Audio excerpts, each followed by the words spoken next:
Ella es la Miss Kissimmee boliviana. La alusión proviene de la entrañable novena de Carlos Medinaceli, La Chasca Ñahui, papel con el que comenzó a rodar la película del mismo nombre. Carla Ortiz es una de las máximas exponentes del cine boliviano. La estrella vivió en México y actualmente reside en California. Ha sido protagonista y antagonista en varias telenovelas. En nuestro país rodó Los Olvidados, Escríbeme postales a Copacabana, Los Andes no creen en Dios, entre otros. Además, la actriz ha sido productora y directora. Como tal, ha reflejado la guerra en Siria para la pantalla grande, visibilizando principalmente las historias humanas detrás de cada conflicto. Estuvo investigando en primera persona en Yemen, Corea del Norte, Israel y Gaza. En La Reina del Sur tuvo una participación durante la tercera temporada junto a Key del Castillo. Es una inspiración para los jóvenes bolivianos que sueñan con incursionar en el cine. Uno de los golpes más duros de su vida le llegó en febrero de este año con el fallecimiento de su madre, Julieta Oporto, situación que le obligó a cancelar varias actividades. Carla es carismática, muy querida en el país, inteligente, trabajadora y amante de su tierra. Ha manifestado que pretende dar clases de actuación e instalar restaurantes en Estados Unidos y en Bolivia. Cuando está lejos, extraña la comida nacional. En este momento, su foco se encuentra en la organización del evento Respira Bolivia 2024 y tiene en mente hacerlo más espectacular que los años pasados.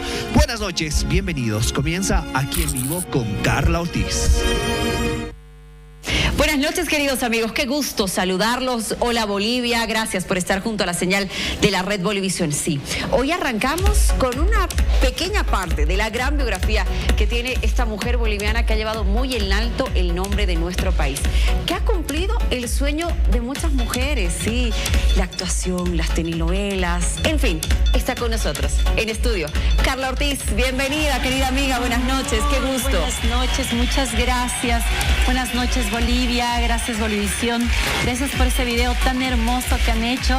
A veces volteo a ver un poquitito el camino que uno anda y te das cuenta que son estos momentos, estas memorias benditas de la vida que hacen que te vuelvas el ser humano que eres, ¿no? Son todos estos caminos los que te van construyendo y me encanta, muchas gracias.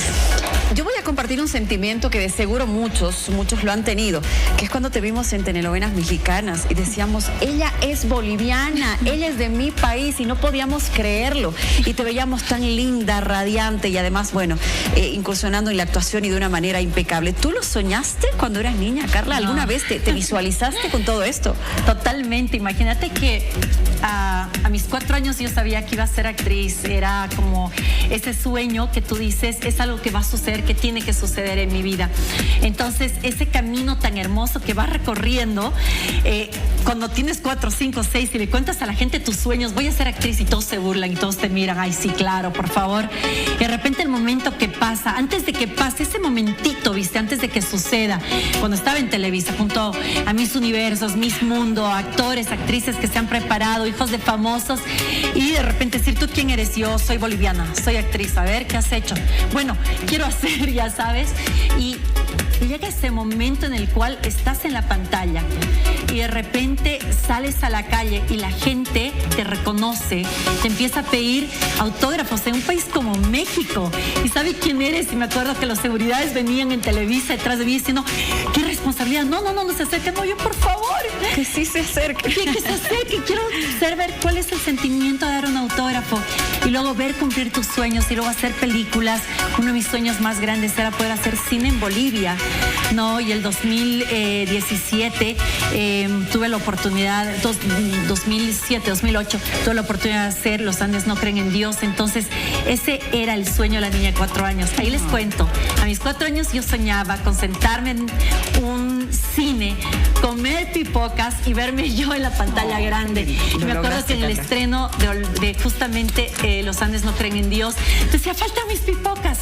Y esos son los sueños, cuando tú lo crees, cuando tú lo sueñas y tú trabajas en ese camino. Has dicho algo importante, Carla, el trabajo, porque a ver, sí, los sueños son hermosos y pueden llegarte, pero hay que trabajar, hay un proceso, hay un camino y Carla Ortiz lo hizo. Un proceso grande, un proceso largo, un proceso difícil, pero cuando tú amas mucho lo que vos haces, haces, ningún sacrificio es sacrificio. Termina siendo un placer hermoso.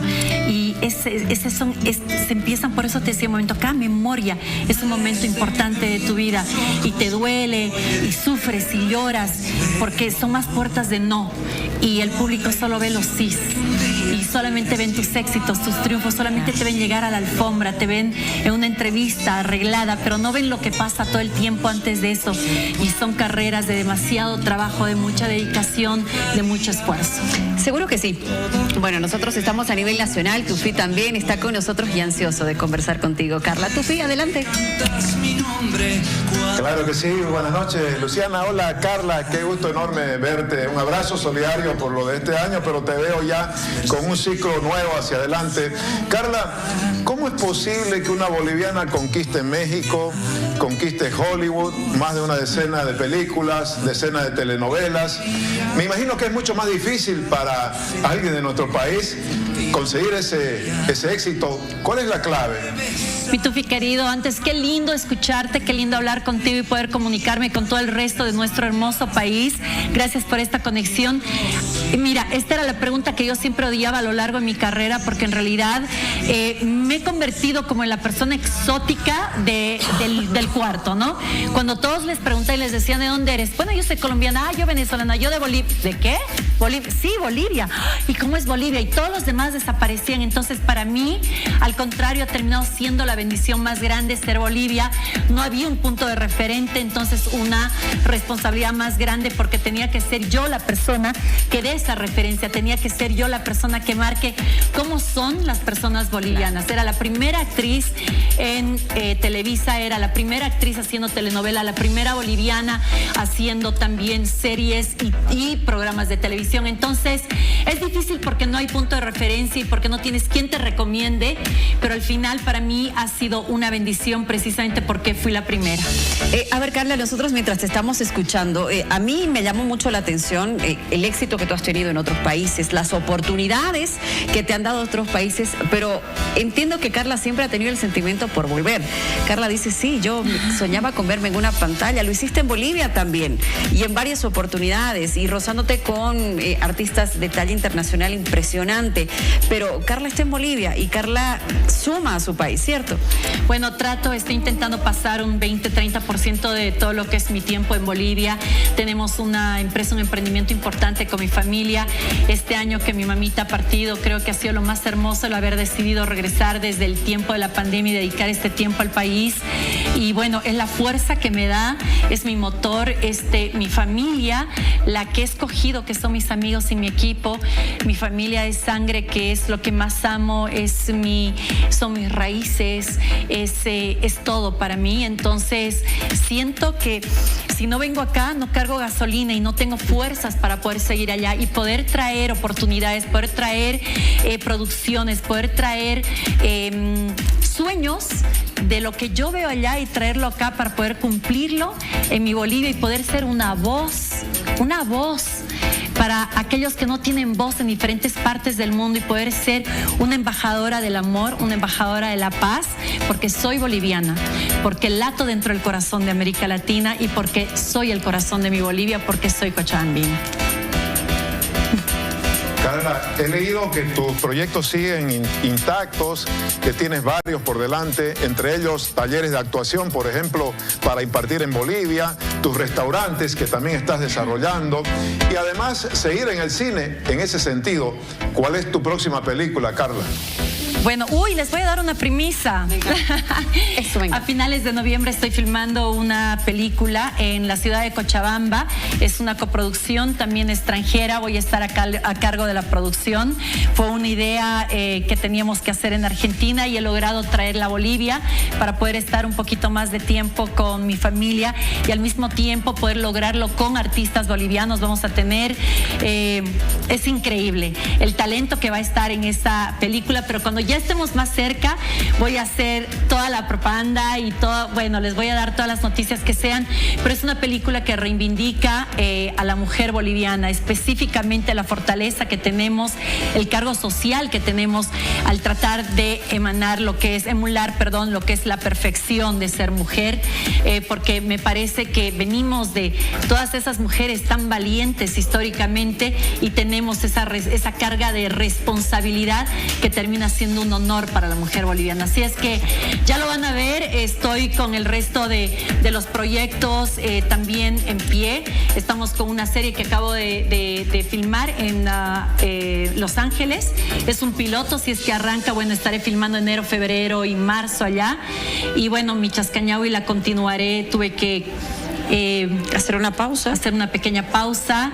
No pudimos continuar de diciembre por el tema de mi mamita, pero es definitivamente una película que merece poder ser terminada. La amo a la Chascañahui. Creo que es una malvada deliciosa, una mujer muy fuerte. Entonces va a pasar. Bueno, a ver, y la estábamos esperando y esa era mi siguiente consulta, pero Carla, quiero que, me des tu opinión. Tú empezaste hace varios años en Bolivia. ¿Ahora crees que hay más oportunidades para quienes quieran dedicarse al arte, al cine? Sabes que todo es relativo, porque hoy en día tienes la oportunidad de crear tu propio contenido, tienes oportunidades, por ejemplo, si antes no te ibas a vivir a México o no te ibas a vivir a Estados Unidos, era imposible que logres algo. Hoy en día se han mudado muchas producciones a Colombia, se han mudado muchas producciones también en Miami, se está haciendo mucha producción latina y series de televisión. Ya tienes base, por ejemplo, de Disney. Nosotros hemos filmado la segunda parte de La Reina del Sur en Colombia. Entonces, sí hay más posibilidades. Las oportunidades, creo yo, siempre llegan a las personas que realmente están preparadas y también las personas que de verdad creen en este sueño, ¿no? Es una carrera bien difícil. Que tú realmente tengas éxito, porque el éxito se resume en 3 cosas, ¿no? Número 1, que tú puedas hacer los proyectos que amas. Número 2, que puedas estar en proyectos que son mainstream, que son comerciales. Y número 3, se bifurca como en 2. 1, que es la gente que son tus fans, la gente que sigue tu carrera, la gente que te admira, que te quiere, que quiere saber más de vos. Y tienes el otro lado que son las noticias, ¿no? Lo que la gente te quiere cubrir, los medios de comunicación. Y cuando converge todo eso, te puedes considerar una persona exitosa, ¿no? Es para mí, por ejemplo, un honor. El otro día estaba viendo, haber compartido con Eugenio Derbez, haber compartido con Antonio Banderas. Llega un momento en el que empiezas a perder perspectiva, ¿no? Con Ricardo Darín, con estos ganadores de Oscar, haber podido filmar con Ernest Bernheim, por ejemplo, y te das cuenta que en realidad aprendes mucho más de ellos, de los grandes, que de las oportunidades de lo que vos has estudiado. Esa gente en la que te da en realidad las tablas, porque son lecciones de humildad, lecciones de experiencia y de verdadera grandeza. Porque al final, ¿qué es la fama? Puedes ser súper famosa en un lugar y en otro lugar no te conoce nadie. Seguro que sí. Tufi, te escuchamos. Sí, Carla, pero hay una faceta tuya también muy importante, la faceta de activista. Acabas de recibir un premio a la mujer en gobernanza en Malta, nada menos que en una cumbre tan importante de mujeres en Malta hace un mes atrás. ¿Cómo impulsa también tu actividad en el sentido del activismo, esto que ha ocurrido hace un mes atrás con el premio en Malta? Bueno, es impresionante lo que ha pasado en Malta, porque estábamos invitadas a esta cumbre de mujeres, algunas de las más poderosas, estaban las presidentas de todo lo que tiene que ver de Naciones Unidas, de Ginebra, de derechos humanos, realmente mujeres poderosísimas, de empresas grandes, altas, y pasó algo muy gracioso, ¿viste? Porque de repente hacemos toda la exposición, éramos 120 mujeres y iban a entregar 6 premios. De repente yo estaba charlando atrás y dice mi nombre, justamente en todo lo que era gobernanza para cambiar y dejar un mundo mejor a través de las actividades que tienes. Yo no podía creer, estaba hasta atrás, me tardé un montón en llegar adelante y no podía creer que en Malta el tipo de gente que estaba en esta en esta cumbre estaba reconociendo el trabajo que una boliviana estaba haciendo para llevar paz al mundo, para darle voz a las personas de Siria, a las personas de Gaza, al pueblo palestino, al pueblo iraquí, poder ir a Corea del Norte y poder dar la perspectiva de que por qué vamos a bombardear un país simplemente porque no están de acuerdo con su forma de pensar. Entonces sí, definitivamente eso ahora el 25, 26 y 27 recibo uno de los premios más importantes dentro de lo que es la moda, que es el World Fashion Exhibition en Beijing, y es un premio que se llama Lifetime Achievement, que es a toda una vida de logros. Y de repente va sumando, ¿no? Y soy embajadora de Naciones Unidas y tú dices, wow, el sueño de esa niña de 4 años, porque no te dije que mi sueño cuando quería ser actriz, y sabes, Tufi, yo decía, Diosito, ayúdame a que yo sea famosa, porque para mí actor es fácil. Te juro que cuando sea famosa, yo voy a tratar de cambiar el mundo y ayudar y dar mis plataformas para poder darle voz a la gente. Y mira, hoy estoy viviendo el sueño de esa niña de 4 años. Soy profundamente feliz y bendecida. Qué bonito, Carla, escucharte y realmente para que le llegue ese mensaje a la gente que sí es posible. Septiembre es un mes muy bonito para Carla Ortiz también y para La Paz. Hay una actividad que se va a desarrollar acá. Sí, tenemos Se Respira. Tufi, yo no sé, ya se está en 2 de mis alfombras. No sé qué vas a hacer, pero tienes que estar acá el 7 de septiembre. No importa lo que me digas, no importa lo que tengas. El año pasado. Sí, sí. Vas a venir, ¿no? Muy lindo. Prometido. Vamos a pedirle permiso a la gerente de prensa de Llegamos para estar acá. Cae sábado, Tufi, así que puedes. Cae sábado, acá ya estamos con nuestra hermosa que tiene también su diseñador. Carla, sí, invitarla, por supuesto, a Luciana. Está, ya viene. Ya estamos, querido Tufi. Sí, ya tiene su diseñador. Sí, Totalmente. Mira, una de las cosas hermosas es que toda la gente que ha arrancado conmigo, los canales de televisión, los artistas, los influencers, los periodistas, creían en ese sueño que nosotros podíamos lograr una noche donde celebrábamos el talento creativo de Bolivia, que celebrábamos la marca Bolivia, y hoy en día estamos celebrando la 4ª versión. Este es el volumen 4. Wow. Nuestra temática es cultura cholet, nuestra temática es divinidades de la cosmovisión andina, para que podamos entrar al mundo etéreo de lo que eran los tiahuanacotas, para que podamos entrar a ese mundo mágico y grandioso de los cholets. Entonces, hemos escogido la ciudad de La Paz en la 4ª versión, porque si bien Santa Cruz en las anteriores 2 versiones es la capital del entretenimiento, tenemos que reconocer que La Paz es la bisagra cultural de nuestro país. Entonces, imagínate que estamos trabajando con cerca de 200 artesanos que están haciendo las telas, los bordados, y ellos están entregándoles a sus diseñadores para que puedan vestirlos y ustedes puedan caminar esta alfombra verde y puedan dar un mensaje también de mejorar nuestra relación con la madre tierra, las inundaciones que están sucediendo, los incendios en todas partes del mundo, la muerte de tantos animales. Tenemos que tomar conciencia que la manera de hacer eventos tiene que ser con conciencia. Entonces celebramos en nuestra alfombra a nuestra madre tierra, por supuesto, y en este escenario es increíble. Vamos a tener 40 artistas, son 40 de las bandas más grandes de nuestro país. Para mí es un honor poder anunciar a nuestra bella Matilde Casasola. Está alejada hace mucho tiempo de los escenarios gigantes. Ella toca en escenarios más reducidos.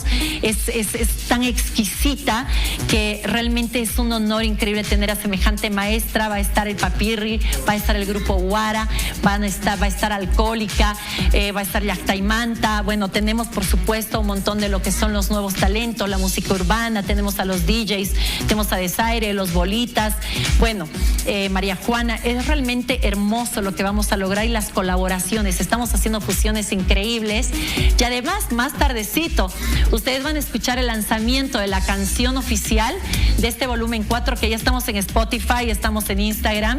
Se llama Respira mi cumbia, que es esta cumbia, es un huayño cumbiatón, es un huayño cumbiatón. Así es que es el primero en su género. Apóyennos un montón, hagan sus historias y busquen Respira mi cumbia y usen la canción para que la volvamos viral. Seguro que sí, Carla, esto va a ser un éxito, ¿o no, Tufi? Así es. ¿Cuándo es la fecha, Carla, para que nos preparemos y estemos bien físicamente y emocionalmente. Bueno, uno no se equivoca si va a Respira Bolivia para nada. Se siente animado, recargado de energía. ¿Cuándo es, Carla, exactamente? Este 7 de septiembre son 6 horas de entretenimiento. La alfombra arranca a las 5:30 hasta las 7:30 y el concierto de 8 a 10. No se olviden que además yo lo había anunciado, esta vez todo lo que es nuestro concierto está supervisado por Sebastián Choque, que es un productor argentino del norte de Argentina, multilaureado, que ha estado nominado a Grammys.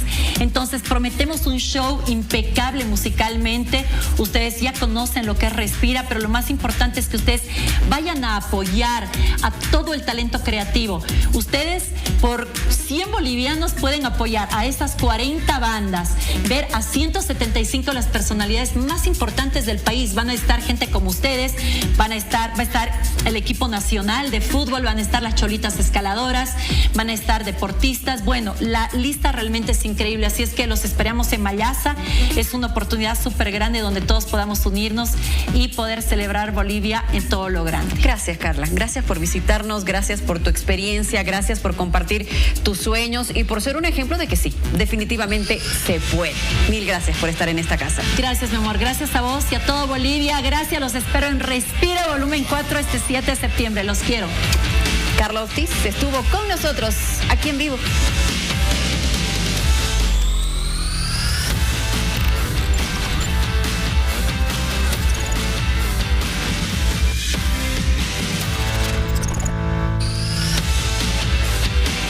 Bien, nosotros vamos a continuar con más información porque esta jornada ha sido muy importante para hablar de economía. Una reunión entre el sector de los empresarios, diferentes sectores que han estado con sus representantes y el gobierno, para ver qué se hace con la situación que está atravesando el país en este momento. Hay un cuarto intermedio, todavía no se conocen las determinaciones que se han asumido, pero nosotros vamos a analizar lo que puede o lo que debería suceder en el país. Javier Flores, analista económico, nos acompaña vía virtual. Qué gusto saludarlo. Buenas noches. Muy buenas noches a toda Bolivia y también un saludo. Muchísimas gracias, Javier, por este contacto aquí en vivo. A ver, si bien no se conocen algunas determinaciones que se han asumido, hay un cuarto intermedio, son temas fundamentales. Y hoy, de manera específica, ha habido varios pronunciamientos, sobre todo de los sectores privados en el país, que tienen que ver con esta solicitud o este planteamiento que han realizado sectores sociales, la Central Obrera Boliviana. Y aquí va mi primer pregunta, por favor. El control de las divisas en las exportaciones. Los empresarios definitivamente, me parece, no están de acuerdo. ¿Qué opina usted? Yo lo que creo es que en inicio, el 6 de agosto, el presidente Arce retoma la iniciativa política, ¿no? Cuando retoma la iniciativa política es de que luego convoca, creo que es el día de antes de ayer o ayer, a los sectores sociales junto a los ministros al llamado de una reunión convocada para hablar desde el punto del obrero, del campesino, de la clase media, es decir, de la gente que no está vinculada necesariamente a la empresa. Y hoy día tiene reunión también con los ministros, pero con los sectores productivos. Eso ya muestra un afán, digamos, de un gobierno que intenta, por lo menos, llegar a consensos y acuerdos que estén vinculados a los sectores, por un lado, sociales y por otro lado, los sectores productivos o empresariales. Ahora, yo entiendo que esta supuesta, yo llamo, crisis en la que se ha querido motivar a la gente de manera psicológica a través de algunos medios, que no han hecho otra cosa primero que lograr un grado de incertidumbre y de desconfianza al modelo económico por un lado y por supuesto a las políticas económicas que lleva adelante el presidente Arce. Ese escenario obviamente poco se ha vuelto en un momento difícil cuando ya vemos que el dólar está bajando y por supuesto la preocupación que tiene la gente ahora es cómo hacemos para que tengamos mayor cantidad de dólares. La sugerencia de los sectores sociales es que se debería controlar y claro, cuando estamos enterados que nuestra balanza comercial es positiva, es decir, el Estado boliviano vende más de lo que compra, lo único que espera la gente es porque no hay dólares. Y nosotros tenemos exportaciones del orden de 11 mil millones de dólares y uno se pregunta dónde están esos dólares. Y de ahí viene la pregunta y el reclamo y la gente de los sectores sociales dice que se debía controlar de mejor manera para que los dólares que se exportan vuelvan al país. Entonces, en esa línea yo creo que se debe ver la forma, porque esto yo no creo que que los empresarios no estén de acuerdo. Creo que tenemos que encontrar la forma de que nuestros dólares, los dólares que se exportan en nuestra balanza comercial, puedan retornar a nuestro país, y si retornasen esos dólares, por supuesto que esta llamada crisis, esta falta de dólares, por supuesto que estaría prácticamente solucionada. Sin embargo, han habido temas básicamente psicológicos en el concepto, porque si bien cuando mides la economía tienes que ver indicadores económicos, cifras, montos, pero también juega un papel importante la gente, es decir, los momentos que vive a propósito de las exposiciones que hacen actores económicos y políticos. No, Gabriel, a ver, el Instituto Boliviano de Comercio Exterior ha señalado por lo menos 7 puntos en caso de que se lograra, digamos, controlar este ingreso de divisas al país por parte de los exportadores. Uno de ellos sería la pérdida de empleos, otro sería la escasez de productos, la inflación y, por supuesto, la devaluación del boliviano. Es decir, como que no sería nada positivo si es que se llegara a afirmar o ¿qué le digo? Aceptar, digamos, la idea que han dado en el gabinete social. Yo creo que tenemos, insisto, 2 temas, ¿no? Si ustedes ven, y voy a poner un ejemplo de un político que ha estado insistentemente en redes, y la gente, que obviamente lo respeto mucho al político que le voy a mencionar, es Samuel Doria Medina, que en redes decía cómo uno en crisis, ojo, en crisis y no había tal crisis, puede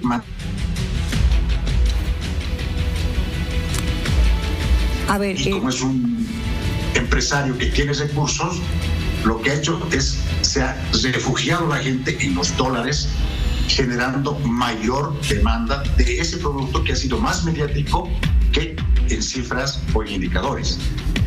Tanto es así que en ese análisis, quiero llegar a lo que usted me pregunta, si una persona ha logrado o le ha hecho caso a ese político, ha comprado posiblemente sus dólares a 10, 12 bolivianos, ¿de acuerdo? Lo que ahora pasa es de que esa persona que está con dólares va a una agencia, digamos, de venta de vehículos y quiere pagar en dólares. Si ese vehículo cuesta $10,000, termina pagando 120,000 bolivianos. Cuando, si lleva su moneda nacional, le van a cobrar al cambio oficial, ese auto de $10,000 le va a terminar costando, si debe en bolivianos, 6.90, es decir, 69,000 bolivianos. Entonces, ese es el nivel de acciones que ha tomado la gente, y que, por supuesto, en este momento en que el presidente, a partir del 6 de agosto, genera certezas con los sectores sociales, genera certezas con los sectores privados, eso va a motivar a que la gente nuevamente empiece a estar tranquila, y, por supuesto, los dólares tienden a tener una baja mayor, porque también vamos a mejorar las exportaciones con los acuerdos que está llegando con el sector privado. Entonces, yo entiendo que este momento difícil o un bache económico que hemos vivido de ninguna manera es crisis, pero que además puede ser fácilmente remontada con acciones que se están programando a través de ese partido. Señor Flores, por favor, explíquenos acerca de también nuevas medidas que ya ha asumido el gobierno. Han lanzado, por ejemplo, nuevos decretos. Uno de ellos sería la importación de harina con arancel cero, y también se ha regulado el transporte digital, estas aplicaciones digitales. ¿De qué manera estas medidas van a ayudar a la situación económica que estamos atravesando? Por un lado, liberar las importaciones en el tema, sobre todo de la harina, que debemos ver de que el consumo interno en Bolivia, en el tema de la harina, tiene que ver más o menos para el pan de un 60%, ¿no? Para artículos de primerísima necesidad, y el 40% seguramente en artículos derivados de la harina. Entiendo de que es una medida importante porque, por un lado, va a poder importar el Estado, y se dice que lo va a hacer de Estados Unidos, donde hay unos precios sumamente importantes respecto a los países vecinos que consumimos, es decir, de la Argentina. Entonces, ya los empresarios privados seguramente importarán harina, y obviamente tendrán utilidades, y también permitirá que ese producto impida que algunos panaderos intenten subir el precio. Pero también lo hace el Estado. Entonces entiendo que esta medida es muy importante, debería hacerse, pero además el pago o las transacciones que deberíamos entrar, y para eso sí yo creo que todavía falta un tiempo, ¿no? Es decir, un poco socializar la idea, tener el conocimiento de cómo uno puede transar a través de estos sistemas financieros, y por supuesto también va a coadyuvar, porque definitivamente yo entiendo y sostengo de que en Bolivia no tenemos crisis económica, porque las crisis económicas tienen otro tipo de indicadores. Lo que tenemos es crisis de divisas o de dólares, pero cuando uno ve el consumo interno, por un lado, ve los ingresos a partir de la redistribución que hace este modelo económico, entendemos que perfectamente tenemos la posibilidad de que la gente tenga recursos para el día a día, tenga el Estado como pagar los sueldos y, por supuesto, nuestras exportaciones, que estoy absolutamente seguro de que en estos meses que vienen van a ir mejorando sustancialmente. Gracias, Javier, pero esta noche aquí en vivo también tenemos otra mirada, la mirada del presidente del Colegio de Economistas de Tarija, Fernando Romero, sobre esta coyuntura complicada y que hoy se ha tratado en una cumbre con empresarios.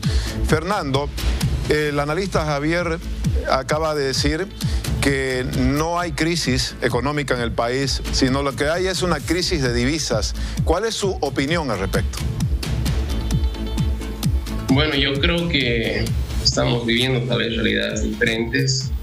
Existe una crisis económica multidimensional, la cual tiene un origen fiscal que ha generado consecuentemente una escasez de dólares, un tipo de cambio informal elevado y un proceso inflacionario que ha devaluado la moneda boliviana y ha hecho perder al menos un 40% del poder adquisitivo de los ingresos bolivianos. La crisis cambiaria es parte de una crisis estructural que lleva muchos años, desde el 2014, por lo cual es evidente, por una economía que haya desgastado sus reservas internacionales en más del 90% y tenga al último reporte del propio BCB menos de 200 millones en divisas, entonces no se puede hablar que solamente es una crisis cambiaria. Es una crisis que es parte de una crisis mayor.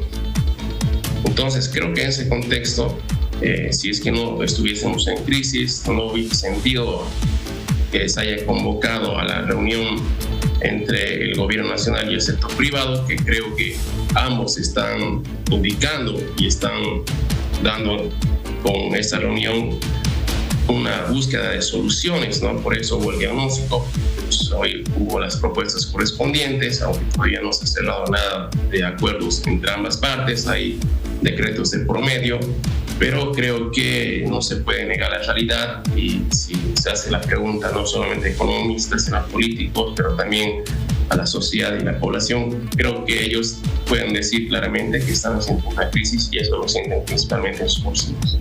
Ahora, Fernando, en las últimas horas se ha generado un debate en relación a una idea, la idea del control de las divisas de los exportadores. ¿Cuánto realmente puede solucionar o no esta situación de falta de divisas en el país, el control de divisas de los exportadores? Creo que es una medida que ha sido planteada no directamente por el gobierno nacional, pero sí por parte del mismo a través de un gabinete social, si no me equivoco. La COP creo que ha propuesto esto y creo que es una medida propuesta, lo llamemos así, poco objetiva y sensata en la coyuntura de una crisis económica, política y social. Si hubiese o se daría un control de capitales, lo cual no es exitoso y hay varias pruebas a nivel mundial, ya que esto genera más incertidumbre, especulación y obviamente va a generar que el tipo de cambio paralelo se dispare, entre una distorsión total, un desincentivo total también al comercio exterior. Los exportadores van a preferir irse a otros países donde puedan tener una libertad económica y definir qué van a hacer con sus recursos generados como empresarios privados. Además, eso consecuentemente puede traer pues un proceso inflacionario por la escasez de productos, la caída de las importaciones, y obviamente que esto puede generar mayor devaluación y pérdida de poder adquisitivo. Y hay que recordar que una economía que tenga control de capitales por parte del gobierno, eso desmotiva totalmente la inversión, va a contraer el crecimiento económico, generar menos empleo, y creo que es una medida que no debería ni pensarse en esta coyuntura y más bien dar las condiciones necesarias para que los exportadores puedan traer los dólares a voluntad propia con condiciones favorables, y creo que para ello no era nada pertinente haber tenido una reunión previa con este gabinete social, y en todo caso se tienen que dar las condiciones para que existan propuestas, pero también soluciones y acciones a corto plazo que esperemos conocer muy pronto, posiblemente este viernes. Y ya que lo menciona, señor Romero, buenas noches, Luciana le saluda. Justamente hacia ese lado va mi consulta. A ver, hace algunos meses el gobierno sí ha emitido y ha socializado 10 medidas en el ámbito económico exclusivamente en reuniones con los empresarios. Ellos lo han calificado de productivo, pero me parece que los resultados de la aplicación de estas medidas no han sido los necesarios o los suficientes para afrontar lo que está viviendo Bolivia en este momento.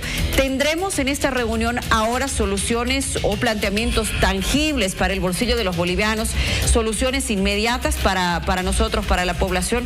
Y le consulto esto porque incluso entraron a un cuarto intermedio. Me parece que todavía no hay nada de lo que podamos tener seguridad. Sí, así es. Han entrado en un cuarto intermedio. Han definido darse un espacio para analizar las propuestas, tanto del gobierno nacional como del sector privado, y se espera que este viernes llegue ya a conclusiones y el establecimiento de acuerdos, ¿no? En febrero ya hubo 10 puntos. Creo que ha habido cumplimiento parcial tanto del sector público como también del sector privado.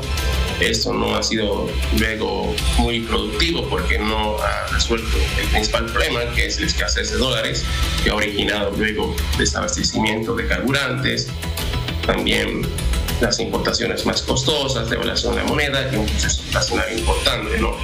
Y eso no ha sido luego acompañado de otras medidas que acerquen a ambos sectores. Hubo posteriormente un incremento salarial de manera bilateral, luego se ha culpado coyunturalmente al sector importador y exportador de la situación económica, de especulación, de ocultar dólares, y no es la primera vez que el gobierno dice directa o indirectamente que el sector exportador debe tener los dólares como si fuese la solución a este problema estructural, que creo que debe ser entre ambos. Y creo que el gobierno nacional ha dado una buena señal al convocar al sector privado. Espero que escuche. También, obviamente, debe de poner actitudes e intereses del sector privado y buscar un consenso que sea sensato y objetivo, pero sobre todo sostenible y aplicable, porque si vamos a firmar otros 10 puntos que no sean eficientes, efectivos para la población que está sufriendo una inflación importante, entonces no va a servir de nada. Creo que no es momento de mesas técnicas, sino de acciones y soluciones a corto plazo, principalmente en los próximos 3 meses, porque en ese momento el gobierno ha establecido medidas, pero de mediano y largo plazo, en el sentido, por ejemplo, de la importación de maquinarias para el tema de tecnología de industria biodiesel. Creo que es positivo también liberar los gravámenes para importar harina y trigo, pero también creo que sería un momento oportuno de tomar en cuenta la biotecnología, que eso daría lugar a que no estemos sufriendo lo que hemos sufrido por el incremento o una sobreproducción de la soja de Estados Unidos, que en este caso está golpeando duramente el sector exportador y en sí a la economía nacional, porque además de tener una pérdida productiva, vamos a tener una producción y una exportación a menores precios. Es un problema realmente estructural de varias aristas el que tenemos con la cuestión de la economía. Fernando, a ver, la CEPAL hoy ha dicho algo que tiene también que llamar la atención, ¿no? Ajustado a la baja su pronóstico de crecimiento económico para Bolivia de 1,9 a 1,7 para este 2024.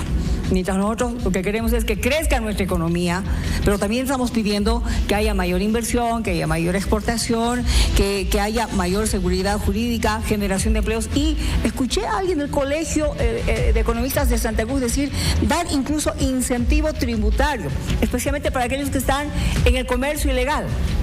¿Qué opinión tienes de esto?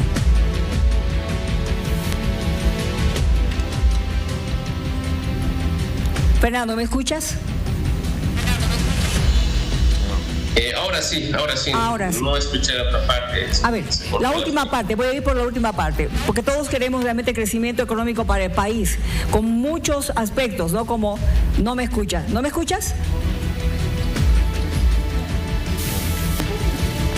A ver, voy a ir con Javier, por favor, mientras tratamos de arreglar esta situación. Javier, incentivo tributario para quienes están en el comercio ilegal, ¿podría ser factible? Lo que podemos ver en este momento, claro que sí, un incentivo tributario puede ser positivo, pero lo que tiene que quedar claro es de que estamos en un momento electoral donde, como en todo país, se está queriendo instalar un modelo diferente al modelo del MAS. Es decir, un modelo capitalizador, un modelo privatizador, y que por supuesto los políticos están en lo absoluto de. El tema que en Bolivia existe crisis económica, que el modelo no ha funcionado, siempre se ha dicho desde el primer momento en que el MAS se hace cargo del Estado. Y esto no es nuevo. Han habido economistas, han habido políticos que todo el tiempo han mencionado. Sin embargo, toda la clase, por ejemplo, empresarial, cuando menos sus patrimonios han mejorado 5 veces más respecto a lo que tenían en el 2006. Es decir, han crecido en su patrimonio todas las empresas. No existe una sola empresa en Bolivia que no haya disfrutado del modelo económico y que no haya crecido. Y tampoco existen ciudadanos que también no hayan disfrutado del momento económico que ha tenido los 14 o 20 años del modelo económico vigente. Entonces, yo entiendo de que sí van a hacer el esfuerzo, sí se va a intentar a través de los medios, sí se va a mostrar o intentar mostrar de que existe una crisis, pero además hay que anotar también que en cualquier modelo económico siempre existe baches. Es parecido a una familia que contrae matrimonio, de pronto tienen problemas en algún momento económico, salen. Y Bolivia está atravesando un momento difícil por la crisis también mundial. Entonces, yo entiendo que este momento va a ser superado a través de las medidas que tú mencionas muy bien, a través de incentivos al sistema tributario o, por supuesto, de otras. Muy bien, vamos a retomar, por favor, la entrevista con el señor Romero. Queremos saber si ya nos escucha, si ya está todo en orden, señor Romero. Bueno, enseguida retornamos con él nuevamente con usted, por favor, señor Flores. Explíquenos en su criterio. Obviamente se necesitan medidas que sean a corto, mediano y largo plazo. En su criterio, ¿cuál cree que deberían ser las medidas más efectivas, las que den una respuesta pronta, que deberían ser tratadas también este viernes? Yo creo que estamos en las puertas de reactivar nuevamente nuestra economía. Lamentablemente, nosotros en 2014, teníamos cerca de 14.000 millones de dólares en el Banco Central de Ahorro, que estos dólares fueron prácticamente malgastados desde el 2014, 15, 16, 17, 18, 19 y 20, ¿no? Donde después de tener 14.000, el presidente Arce recibe con cerca a 6.000 millones de dólares. Pero, ¿por qué no hemos explorado, se dice en ese tiempo, si explorábamos en el tema del gas, en este momento tendríamos cerca de 30.000 millones de dólares en ahorro? Entonces el presidente ¿qué hace? Lo que es explorar nuevos pozos con esos recursos, pero también tenemos pandemia y tenemos otros temas y que le permiten luego ahora tener un pozo que en 2 años van a tener más recursos. Sin embargo, nuestra balanza comercial, hay que decirle a la gente también que después de las políticas implementadas tenemos una balanza comercial que gran parte, casi el 60%, tiene que ver ya no con recursos naturales. Es decir, antes éramos un país extractivista, que nuestras ventas eran vinculadas exclusivamente a los minerales y al gas.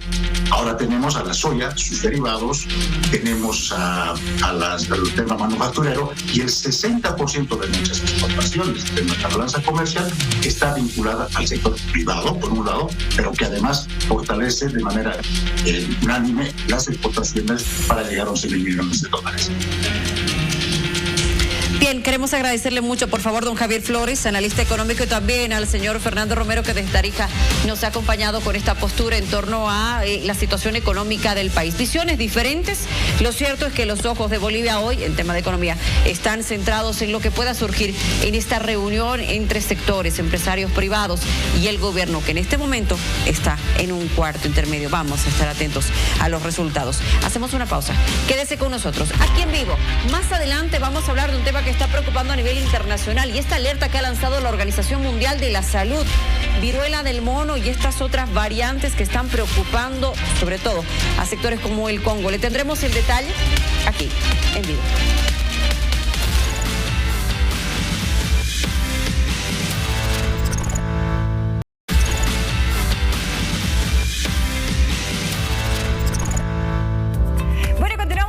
Consejos a esta hora de la noche. ¿Saben por qué? Porque tú tienes que invertir. Es tu oportunidad. Así es, adquiere tu bono BCB en dólares. Una opción segura y rentable, donde tus ahorros cuentan y tus intereses crecen. La devolución de tu capital e interés será del 100% en dólares. Escúchalo bien. Adquiérelo en la ciudad de La Paz, en cajas del Banco Central de Bolivia. También podemos estar en las sucursales habilitadas de todo el país, del Banco Unión, Banco FIE, Banco Ganadero, Banco Visa, Banco Fortaleza, Banco Mercantil Santa Cruz, Banco Sol, Banco Económico, Banco Nacional de Bolivia y Banco de Crédito. Reafirma, renueva y reinvierte. El BCB, garantía de estabilidad. Vamos a hablar de esta nueva cepa de la viruela símica o la viruela del mono, que hoy a la OMS le ha obligado prácticamente a señalar que es de interés internacional.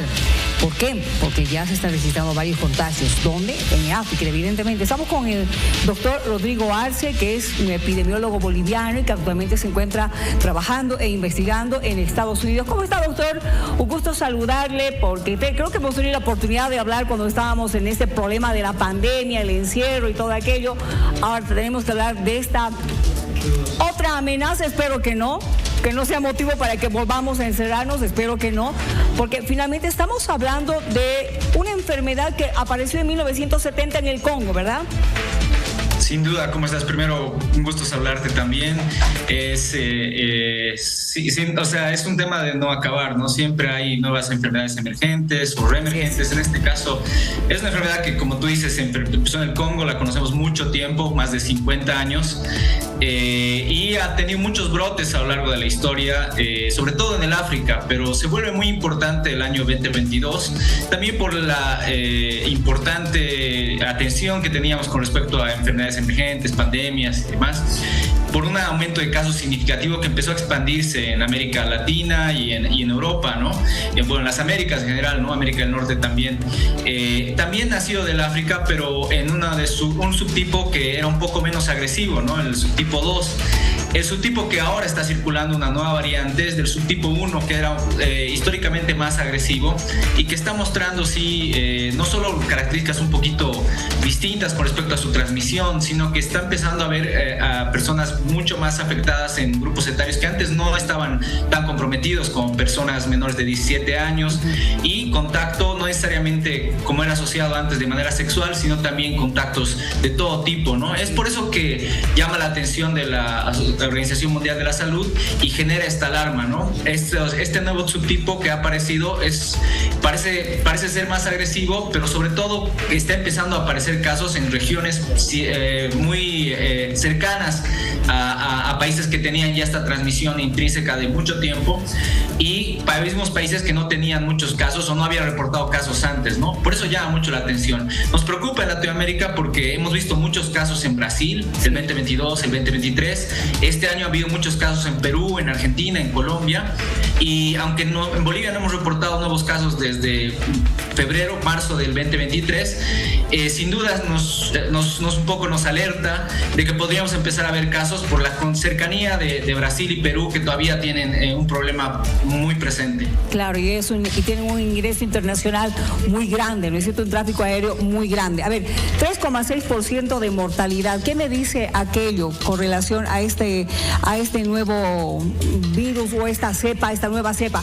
Y otro detalle más, porque escuché a un científico europeo que dijo que posiblemente sea algo parecido al herpes zóster.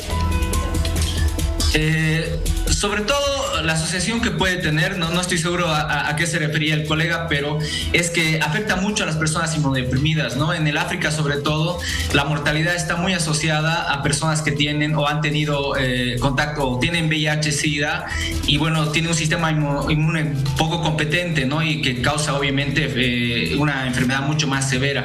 El herpes zóster tiene también esa particularidad, ¿no? Afecta a personas inmunodeprimidas, ya sea por pacientes oncológicos o personas de la tercera edad, pero lo que podría tal vez tener otra similitud es el sarpullido, ¿no? Que es similar a cualquier varicela, ese sarpullido que aparece en la piel, pero hay muchas otras sintomatologías, la fiebre, el malestar generalizado, linfadopatías, que son prácticamente masas de inflamadas en las regiones donde están apareciendo estas lesiones, también son muy comunes, ¿no? Que es un poquito diferente a eso, ¿no? Esa sería tal vez esa similitud que hacen los colegas. Doctor, permítame, por favor, vamos a repasar los siguientes datos que tienen que ver con la incidencia de esta enfermedad en otros países y también en el nuestro, por favor. En pantalla, señor director, muchísimas gracias. ¿Qué es lo que pasa en África? Viruela del mono. 15.000 casos y se han registrado hasta el momento, según las autoridades en salud, 400 decesos. 400 decesos, sí. Son cifras que están alarmando, ¿verdad? Y es por eso que hemos tenido una reacción inmediata por parte de la Organización Mundial de la Salud. A ver, damos la siguiente información, por favor.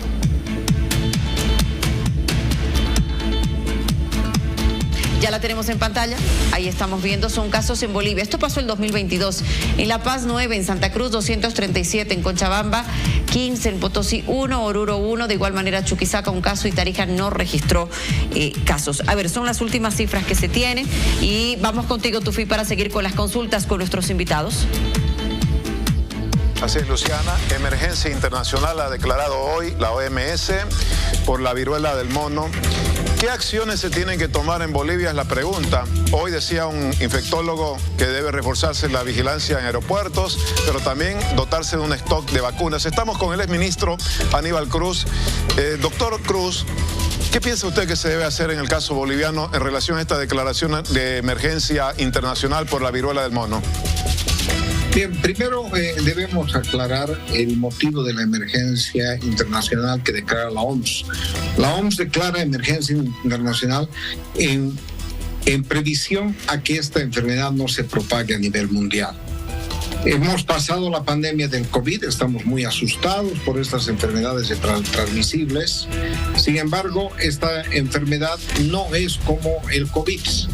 No se transmite a través de las gotitas. Entonces, a partir de eso, nosotros tenemos que tener medidas sanitarias de prevención. Hace 2 años ya hemos tenido un brote. A nivel mundial prácticamente hemos tenido 87.000 casos en 111 países, ¿no? Con 140 fallecidos. En Bolivia hemos tenido en esa época 74 casos. ¿Qué es lo que tenemos que hacer? Primero, detectar. Y para eso la población debe estar educada y debe saber cuáles son los síntomas. Generalmente aparece con un brote parecido al de la varicela, con la emergencia de lo que nosotros llamamos en medicina sarpullido. Son una especie de ampollitas que posteriormente, que generalmente están en la palma de las manos y los pies. Hay bastante crecimiento de los ganglios y segundo, malestar, fiebre, dolor muscular. Entonces, la persona lo primero que tiene que hacer es acudir a un centro de salud. El segundo elemento importante es saber cuál es el medio de transmisión. Generalmente la viruela del mono es una enfermedad zoonótica que se transmite entre animales, pero llega a transmitirse cuando ha tenido contacto, ya sea viruela símica, dicen que es del mono, pero sin embargo también hay algunos roedores que pueden transmitir esta enfermedad. El contacto con secreciones, con mucosas, inicialmente puede hacer el contacto animal-hombre y posteriormente de hombre a hombre se ha visto la mayor frecuencia en varones y con transmisión sexual, homosexuales. En el anterior brote que hemos tenido del 2022, ocurrió en Alemania este brote porque hay unos lugares que se llaman saunas donde frecuentan parejas de varones y pues tienen. Imagínense, por ejemplo, nosotros hemos tenido en este brote que hemos tenido en Bolivia, hemos tenido exactamente masculinos 81 casos y 12 femeninos que han estado en aislamiento. O sea, lo que quiere decir es de que es por contacto sexual, por contacto con la mucosa y además la característica de la enfermedad tiene un brote que dura hasta los 5 días y dura hasta los 21 días. Lo que se tiene que hacer a la persona que sea diagnosticado es aislar hasta que pasen los síntomas. Cuando la enfermedad se vuelve mortal, la enfermedad se vuelve mortal cuando existe sobreinfección o el paciente o la persona tiene alguna enfermedad metabólica o inmunodeprimida. Por tanto, es importante tomar esas medidas preventivas. El hecho de cerrar aeropuertos, el hecho de llegar a alertas, simplemente lo que tenemos que hacer es una hoja de declaración en los aeropuertos, porque generalmente tenemos que ver de dónde viene el brote. En esta oportunidad se ha declarado que este brote ha ocurrido en España, ¿no? Que aproximadamente en este 2024 ha habido 260 nuevos casos en España. Entonces, es importante ver la migración y además establecer una hoja epidemiológica de declaración si es que se tiene alguna sintomatología, ya sea de tipo inflamatoria, dolor muscular, fiebre, además la salida de ganglios y por último este sarpullido que es muy parecido a la varicela, donde aparecen las ampollitas. Estas ampollitas se vuelven. ¿Cuándo es contagiosa? Cuando viene la fase de descamación.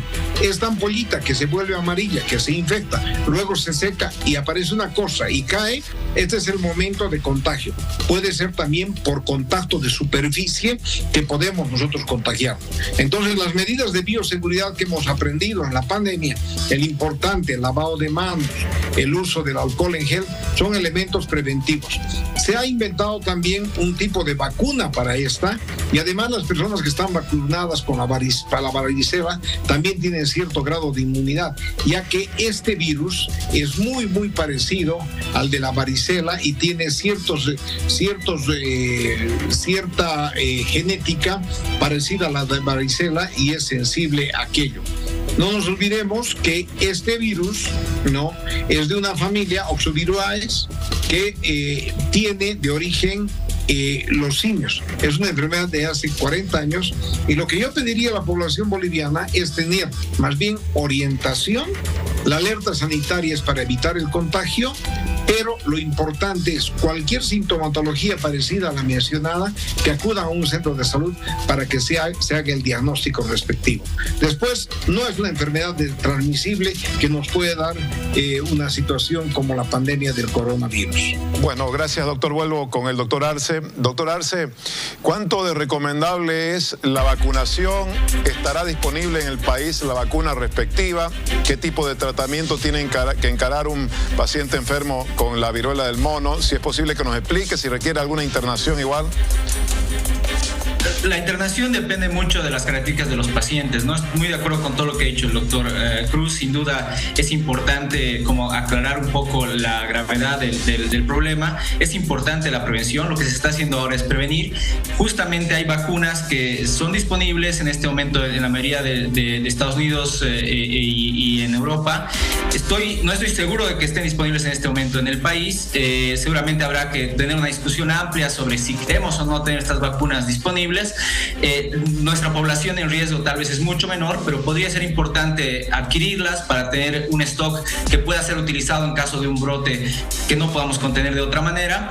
Pero hay también un llamado importante de parte de la OMS a hacer nueva producción de vacunas, ¿no? Porque el stockpile o la cantidad de vacunas que están disponibles en el mundo es muy limitada también para esta enfermedad y se está haciendo esos esfuerzos, ¿no? Hace 2 semanas se ha lanzado una convocatoria amplia para utilizar varios mecanismos para la producción de vacunas de manera acelerada en este tipo específico y en otras que se están investigando para este tipo de virus específicamente, ¿no?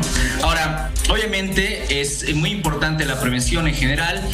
Nosotros como médicos, como clínicos en los centros de salud vamos a estar atentos a la aparición de estos casos y es ahí donde se va a hacer la contención, como bien decía el doctor Cruz. Sería importante que la población acompañe este proceso, pero de una manera ya mucho más orientadas, no con miedo, sino con responsabilidad, para poder de esa manera juntos responder a la necesidad de identificar casos en su momento cuando aparezca, ¿no?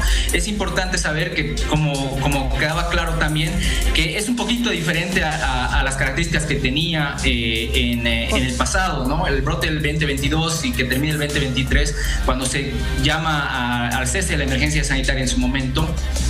sobre todo sí estaba concentrado casi en 99% en varones, 80% de estos homosexuales, pero este nuevo subtipo se está presentando mucho en jóvenes menores de 17 años con contacto directo y no necesariamente relaciones sexuales asociadas, ¿no? Entonces hay que tener un poco también esa alarma, esa precaución con lo que se está viendo.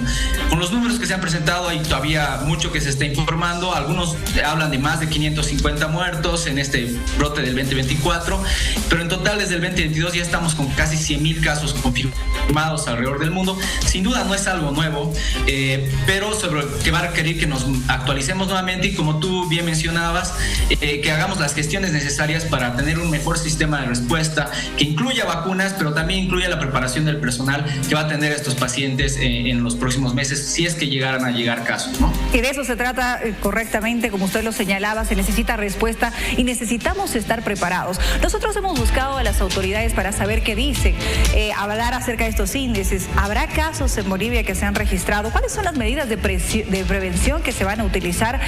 Fuimos en busca de respuestas, pero lamentablemente no pudimos acudir a ninguna.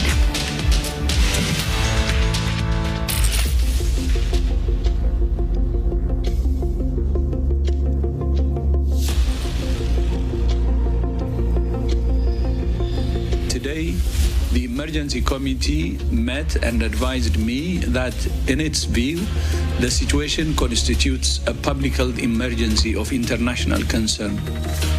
WHO is committed in the days and weeks ahead to coordinate the global response, working closely with each of the affected countries and leveraging our on-the-ground presence to prevent transmission, treat those infected, and save lives. La Organización Mundial de la Salud declaró como emergencia sanitaria de carácter internacional a la viruela del mono. Sin embargo, hemos buscado la posición de distintas autoridades del país. Por el momento, no existe un pronunciamiento.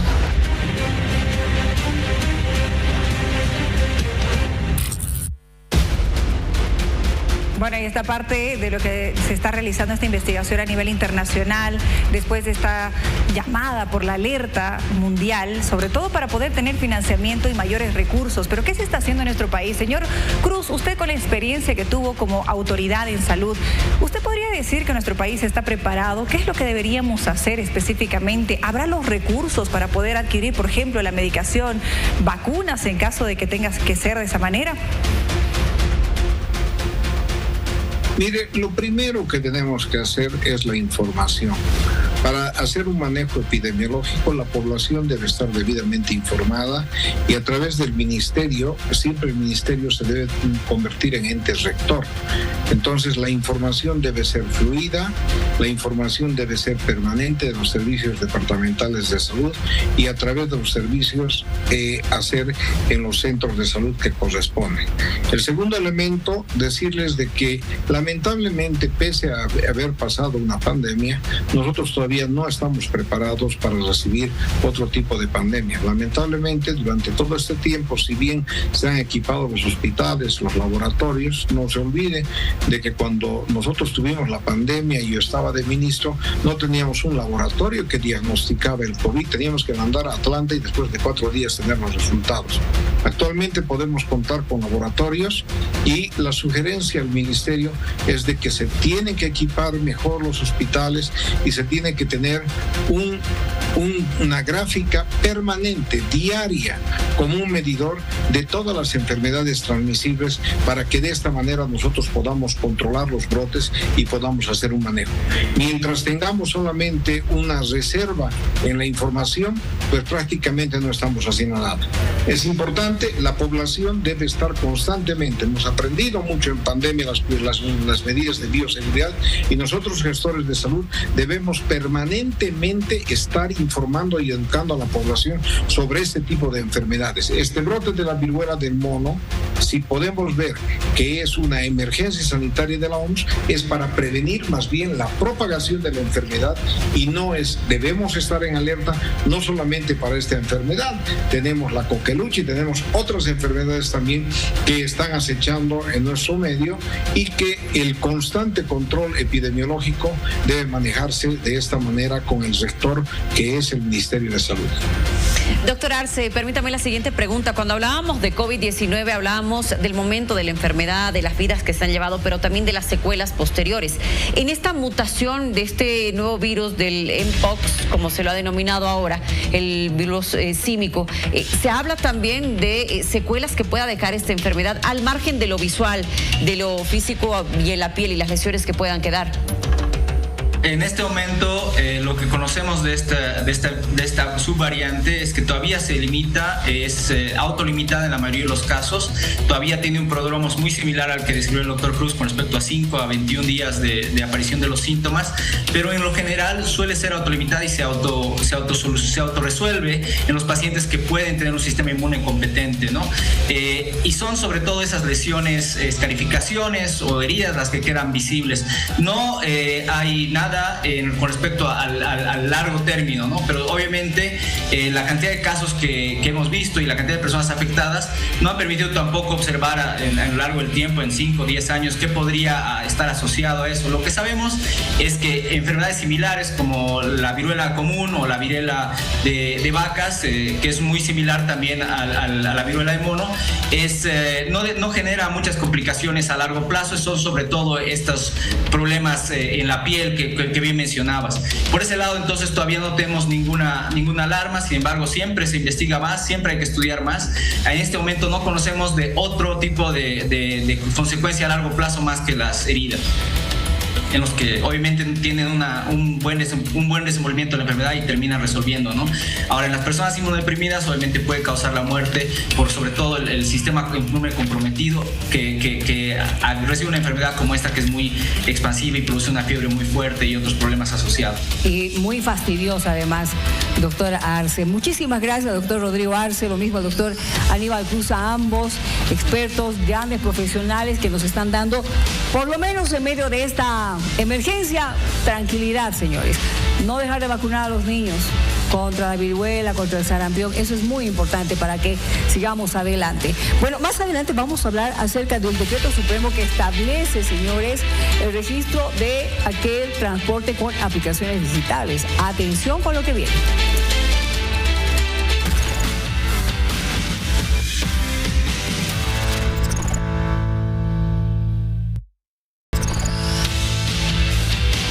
Atención a esta entrevista porque vamos a hablar acerca de este decreto supremo que el gobierno ha sacado para establecer el registro de aquel transporte con aplicaciones digitales. Estamos ya con don Juan Manuel Echevarría, director de transportes de la ATT. ¿Cómo está? Muy buenas noches. A ver, evidentemente aquellos radiotaxis como Yango, InDrive, Uber van a tener que hacer caso ahora de este decreto. ¿Cuáles van a ser los beneficios, por favor? ¿Cómo están? Muy buenas noches.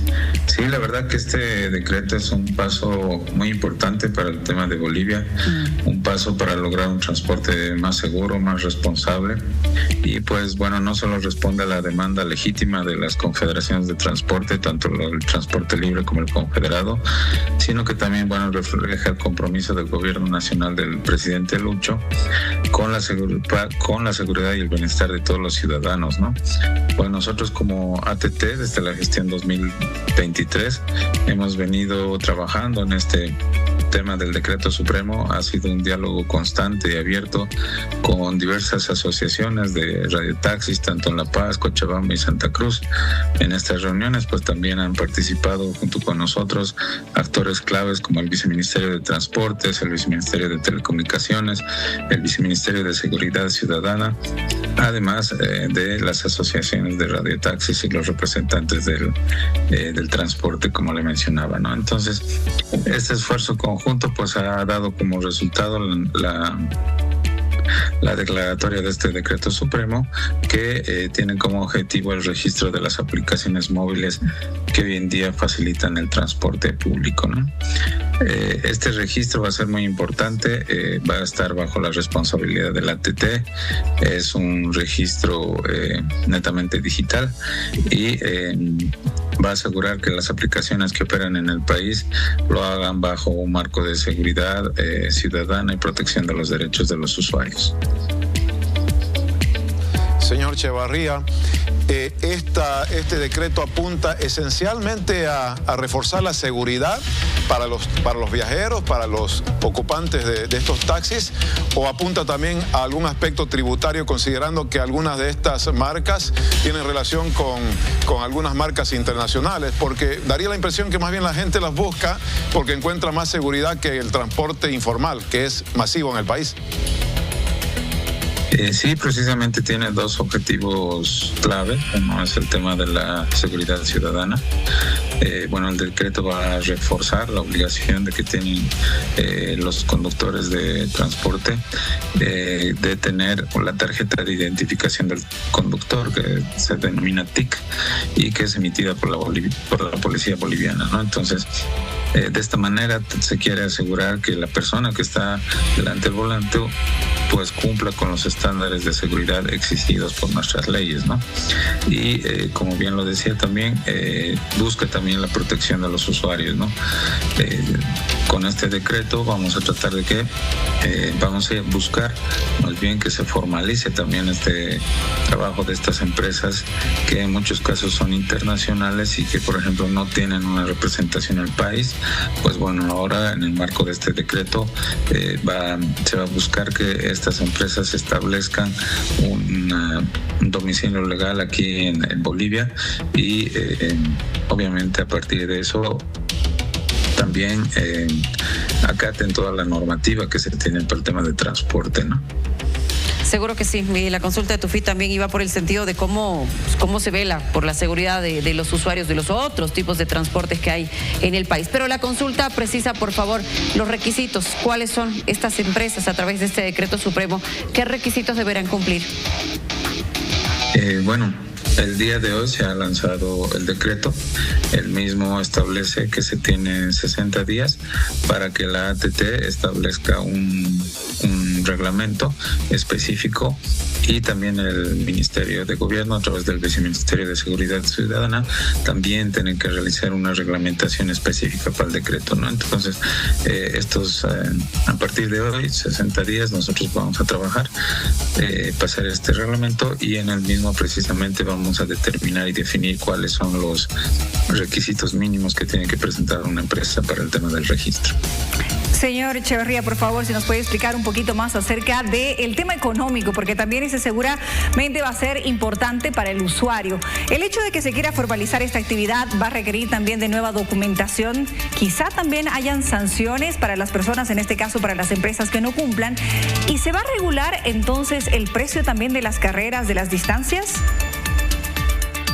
Sí, precisamente el tema tarifario ha sido uno de los principales puntos por los cuales se ha empezado a generar esta normativa, y como le mencionaba al principio de la entrevista, pues se ha trabajado de la mano con las asociaciones de taxis y con los representantes del transporte, ¿no? Precisamente ellos es lo que observan, que estas empresas en muchos casos brindan sus servicios a precios muy bajos, ¿no? Entonces, en el marco de este decreto supremo, una vez que ya se empiece a realizar el registro, pues va a ir de la mano posteriormente el desarrollo de mayor normativa, y también en algún momento pues se tendría que ya analizar el tema tarifario y ver qué tarifas correspondería tanto a este servicio como a otros, ¿no?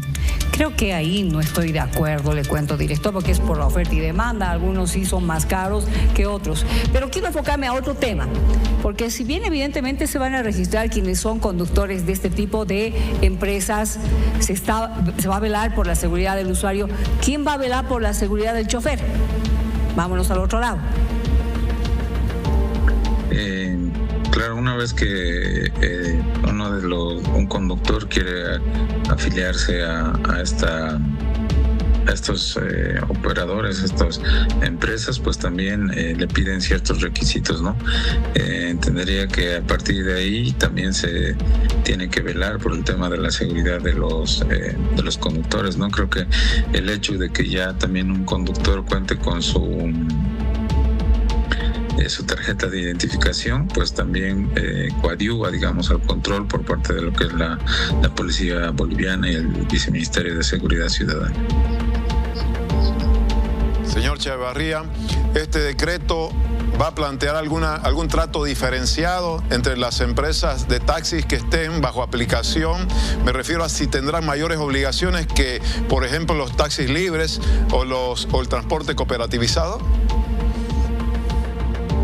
Bueno, en este punto creo que es importante aclarar que el tema del transporte urbano como tal es una competencia exclusiva de lo que vienen a hacer los gobiernos municipales, ¿no? Entonces, en este momento hay normativa específica que está establecida por los gobiernos municipales. Obviamente hay lugares donde está más desarrollada la normativa que en otros. Por ejemplo, en el eje central, La Paz, Cochabamba y Santa Cruz hay mayor normativa para control de todo este tipo de radiotaxis y taxis, ¿no? Entonces, bueno, una vez que este decreto también está entrando a trabajar ese aspecto, ¿no? En algún momento se va a tener que coordinar con los municipios para que también especifiquen y desarrollen normativa de acuerdo a lo que establece este decreto, ¿no? Hay que dejar en claro que, por ejemplo, se tiene una ley de transportes a nivel nacional. Sin embargo, al ser una competencia exclusiva de los municipios el tema urbano, pues ellos también han desarrollado normativa como una ley de transporte municipal, ¿no? Que aplica dentro de su ciudad. Es así que seguramente ya una vez que empecemos a trabajar en la reglamentación de este decreto, pues en algún momento también se tendrá que trabajar con los gobiernos municipales para que ellos también de la mano trabajen ciertos aspectos como el que usted menciona. Gracias, señor Juan Echevarría, director de transporte de la ATT, por darnos a conocer de manera detallada lo que es este nuevo decreto que regula de alguna manera o obliga en todo caso a las empresas de transporte de aplicación a registrarse ante el Ministerio de Obras Públicas o la ATT.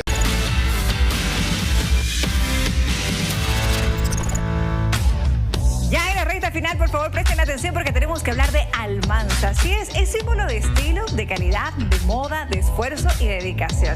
De años de experiencia, de destreza en la confección. Todo esto ha hecho que se enfoquen en entregar a cada uno de sus clientes una prenda única en cada detalle. Única como tú. Te invitamos a conocer la nueva colección Otoño e Invierno 2024 de Almanza.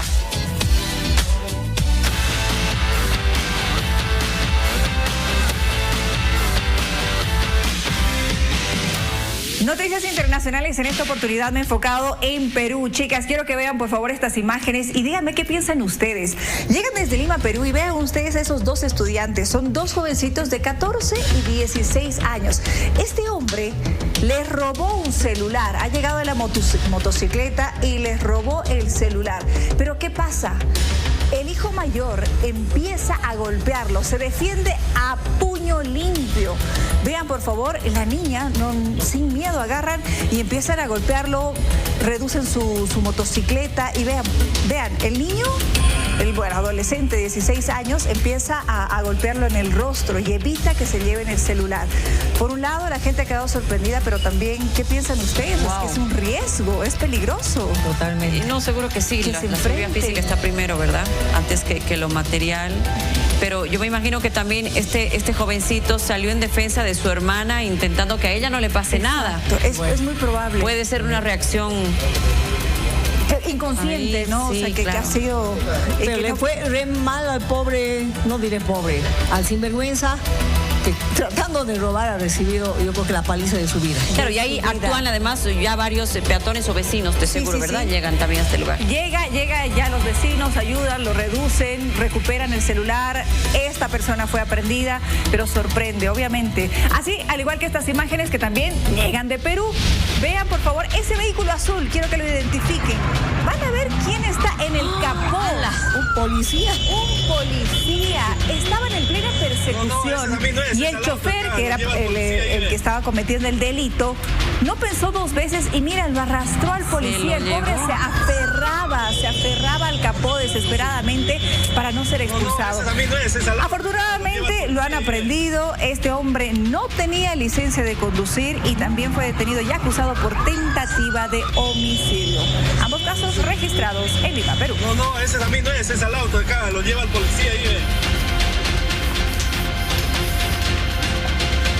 Bien, vamos a repasar estos datos que son de la jornada. A ver, cambian la perspectiva, el crecimiento de 1.7 según la fuente CEPAL. Ha habido una variación en este porcentaje, pero este sería el definitivo y el cierre al menos para este último tiempo según la CEPAL en cuanto al crecimiento. ¿Qué dice nuestro siguiente dato del día? Atención, una avioneta que fue, encontrada en el departamento del Beni con 416 kilogramos de droga. Fue un gran hallazgo, pero hay una investigación en curso porque no hay ningún aprendido.